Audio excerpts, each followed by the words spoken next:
Guys, welcome back to my channel. ಇವತ್ತಿನ ವಿಡಿಯೋನ ನಾವು ಆಂಧ್ರ ಸ್ಟೈಲ್ ಪಪ್ ಮಾಡೋದು ಹೇಗೆ ಅಂತ ನೋಡೋಣ. ಮೊದಲನೇದಾಗಿ ಒಂದು ಕುಕ್ಕರಲ್ಲಿ 100 ಗ್ರಾಮ್ ತೊಗರಿ ಬೇಳೆ ಹಾಕೊಂಡು ಅದನ್ನು ಚೆನ್ನಾಗಿ ತೊಳ್ಕೊಬೇಕು. 2 ಮೀಡಿಯಂ ಸೈಜ್ ಟೊಮೆಟೊ ಕಟ್ ಮಾಡಿರೋದು, 5 ರಿಂದ 6 ಹಸಿಮೆಣಸಿನ್ಕಾಯಿ, ಹಾಗೆ 2 ಮೀಡಿಯಂ ಸೈಜ್ ಗಡ್ಡೆ ಈರುಳ್ಳಿ, 1 ಗಡ್ಡೆ ಬೆಳ್ಳುಳ್ಳಿನಲ್ಲಿ ಅರ್ಧದಷ್ಟು ಕುಕ್ಕರ್ಗೆ ಹಾಕೊಳ್ಳೋಣ, ಅರ್ಧದಷ್ಟು ಒಗ್ಗರಣೆಗೆ ಹಾಕೊಳ್ಳೋಣ.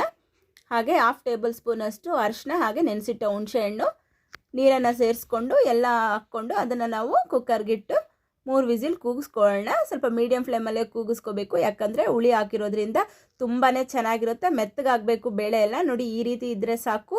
ಇದನ್ನು ನಾವು ನೀರು ಸ್ವಲ್ಪ ಜಾಸ್ತಿ ಅನಿಸಿದ್ರೆ ಅದನ್ನು ಒಂದೊಂದು ಪಾತ್ರೆಗೆ ಬಗ್ಗಿಸ್ಕೊಂಡು ರುಚಿಗೆ ತಕ್ಕಷ್ಟು ಉಪ್ಪು ಹಾಕ್ಕೊಂಡು ಮಸಿಯೋ ಕಾಲಲ್ಲಿ ಚೆನ್ನಾಗಿ ಈ ರೀತಿ ಮಸ್ಕೋಬೇಕು. ನೋಡಿ ಎಷ್ಟು ಚೆನ್ನಾಗಿದೆಯೋ. ಇಂಗ್ರೀಡಿಯೆಂಟ್ಸ್ ಏನನ್ನೋದು ನಾನು ಡಿಸ್ಕ್ರಿಪ್ಷನಲ್ಲಿ ಕೊಡ್ತೀನಿ. ಈಗ ಇದಕ್ಕೆ ಒಗ್ಗರಣೆ ಹಾಕ್ಕೊಳ್ಳೋಣ. ಸ್ವಲ್ಪ ಎಣ್ಣೆ ಹಾಕ್ಕೊಂಡು ಸಾಸಿವೆ, ಬೆಳ್ಳುಳ್ಳಿ, ಕರಿಬೇವು, ಒಂದೇ ಒಂದು ಒಣಮೆಣಸಿನ್ಕಾಯಿ ಹಾಕ್ಕೊಂಡು ಈ ಒಗ್ಗರಣೆನ ನಾವು ಪಪ್ಪಿಗೆ ಹಾಕ್ಕೊಳ್ಳೋಣ. ತುಂಬಾ ಈಸಿ, ಸಿಂಪಲ್ಲು, ತುಂಬ ಟೇಸ್ಟ್ ಆಗಿರುತ್ತೆ. ಅಷ್ಟೇ ಪಪ್ಪು ರೆಡಿಯಾಗಿ